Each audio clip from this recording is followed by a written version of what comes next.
तो मैंने खुद देखा, तुमने लिया था उसका। ये देखो, ये क्या, अगर तुमने लिया था। किरत, चोरी करना गलत बात है और उसके अलावा तुमने झूठ भी बोला है, ये भी गलत बात है।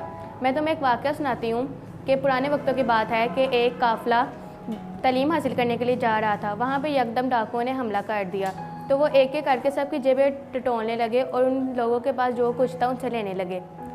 जब लोग घबरा कर उठे तो उन्होंने देखा कि डाकू आ गए, तो वो लोग अपना सामान संभालने लगे। वहाँ पे एक कम उम्र लड़का भी था जिसके पास 40 अशरफियाँ थी। एक डाकू आया और उस लड़के से पूछा कि तुम्हारे पास क्या है, तो उस लड़के ने जवाब दिया कि मेरे पास 40 अशरफियाँ हैं। तो वो डाकू समझ लगा कि ये मजाक कर रहा है, तो वो आगे चला गया। फिर जब दूसरा डाकू आया तो जब उसने भी उस लड़के से यही सवाल पूछा कि तुम्हारे पास क्या है, तो उस लड़के ने जवाब दिया मेरे पास 40 अशरफियाँ हैं। तो उस डाकू को उस पर शक हुआ, तो वह डाकू अपने सरदार के पास उस लड़के को ले गया। फिर जब डाकू के सरदार ने उस लड़के से यही सवाल पूछा कि लड़के तुम्हारे पास क्या है, तो उस लड़के ने बड़े इत्मीनान से जवाब दिया कि मेरे पास 40 अशरफियाँ हैं। तो डाकुओं के सरदार ने कहा कि वो कहाँ है, तो लड़के ने जवाब दिया कि मेरी जेब की तह के अंदर वो सिली हुई है।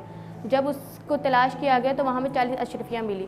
तो डाकुओं के सरदार ने कहा कि ये तो तुम छुपा भी सकते थे, लेकिन फिर उस लड़के ने जवाब दिया कि मेरी माँ ने मुझे नसीहत की थी कि बेटा हमेशा सच बोलना। तो जब डाकुओं के सरदार ने उस लड़के की ये बात सुनी तो उसने सोचा कि ये लड़का अपनी माँ की नसीहत का कितना पाबंद है और मैं इतने सालों से अल्लाह ताला के ख़िलाफ़ अमल कर रहा हूँ, तो अल्लाह के हाँ मेरा क्या ही हाल होगा। फिर जब डाकुओं ने अल्लाह से सच्ची तौबा तलब की और उन लोगों का सामान उनको वापस कर दिया। वो लड़का कौन था? वो लड़का हज़रत अब्दुल कादिर जिलानी रहमतुल्लाह थे, जो तालीम के लिए बगदाद के सफ़र पर जा रहे थे। उनके सच बोलने की वजह से लोगों को उनका सामान वापस मिल गया। हमें इस कहानी से ये सबक मिलता है कि सच में बरकत है।